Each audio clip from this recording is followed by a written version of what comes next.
السلام علیکم ورحمۃ اللہ وبرکاتہ۔ آج پہلی شب کی رات ہے۔ اللہ سے دعا ہے کہ اللہ تعالیٰ ہماری ساری دعائیں قبول کرے۔ جو بھی ہماری لائف میں مصیبتیں ہیں، غم ہے، پریشانی ہے، اللہ تعالیٰ وہ دور کرے۔ اللہ تعالیٰ ہم سب کو اپنے حفظ و امان میں رکھے۔ کوئی بھی عبادت قبول ہونے کے لیے کچھ شرطیں ہیں، کچھ کنڈیشن ہیں، اور پہلی کنڈیشن یہ ہے کہ جو بھی ہم عبادت کریں گے اس میں ہمارا مقصد ہو، ہم اللہ تعالیٰ کو راضی کریں، رضائے الہی کے لیے ہماری وہ عبادت ہو۔ اور دوسری کنڈیشن یہ ہے کہ وہ عبادت، وہ طریقہ قرآن اور صحیح احادیث اور ہمارے جو سلف صالحین ہیں ان کے طریقے سے ثابت ہو۔ اگر یہ کنڈیشن فلفل ہوتی ہے تو انشاءاللہ اللہ تعالیٰ ہماری ساری عبادت، ساری دعائیں قبول کرے گا۔ اور یہ بھی ہم کو یاد رکھنا ہے کہ ہماری کوئی بھی عبادت میں، کوئی بھی دعا میں ریاکاری نہیں ہونی چاہیے۔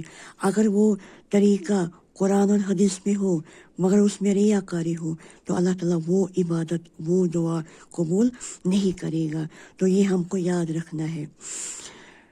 اور ہمارے لیے جو آج ہماری خصوصی دعا ہے وہ ہونی چاہیے فلسطین کے لیے۔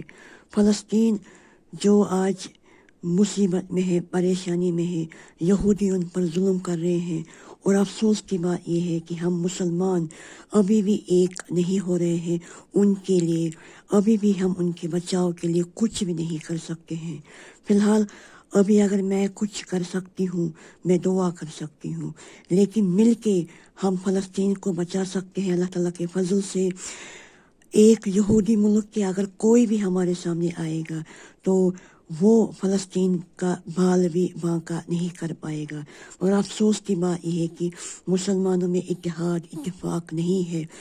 جب وہ قرآن اور حدیث کو ہی نہیں پڑھتے ہیں، اس پر عمل نہیں کرتے ہیں، تو ان میں اتحاد اور اتفاق کیسے ہو سکتا ہے؟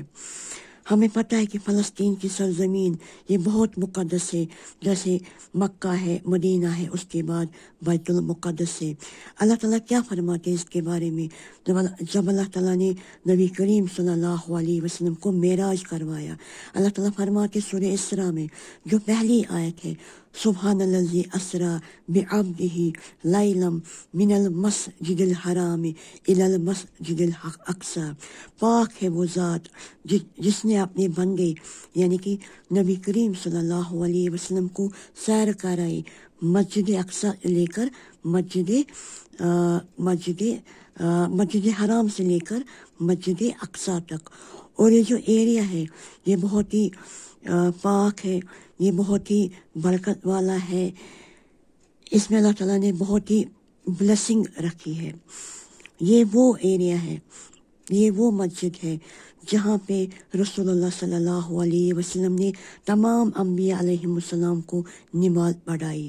یہ وہ ایریا ہے جہاں پہ عیسیٰ ابن مریم علیہ السلام وہ ایک جگہ پہ جس کا نام لد ہے، وہاں پہ جو القدس کے قریب ہے، وہاں پہ دجال کو مارے گا، اور دجال اس کے اندر، اس کے احاطے میں داخل نہیں ہو سکتا، جیسے دجال مکہ مدینہ میں داخل نہیں ہو سکتا ہے۔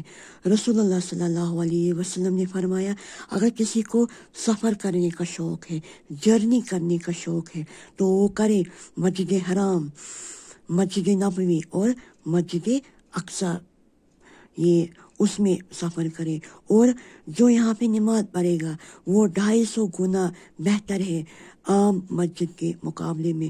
اس سرزمین کی فضیلت کے بارے میں کیا کہنا، قرآن اور حدیث اس سے لبریز ہے۔ افسوس کی بات ہے آج ہمارا پہلا قبلہ،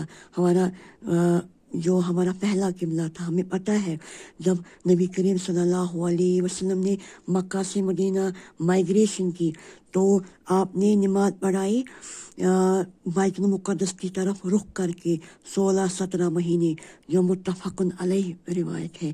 آج یہی ہمارا پہلا قبلہ جو ہے یہ یہود کے قبضے میں ہے۔ اللہ تعالیٰ سے دعا ہے کہ اللہ تعالیٰ ہمارے فلسطین کو آزاد کرے، اللہ تعالیٰ ان ظالم یہود کو نیست و نابود کرے۔ میرے لیے دعا کریں، امت مسلمہ کے لیے دعا کریں۔ اللہ تعالیٰ ہم سب کو اپنے حفظ و امان میں رکھے، اللہ تعالیٰ ہم سب کو شیطان کے شر سے محفوظ رکھے۔ والسلام علیکم ورحمۃ اللہ وبرکاتہ۔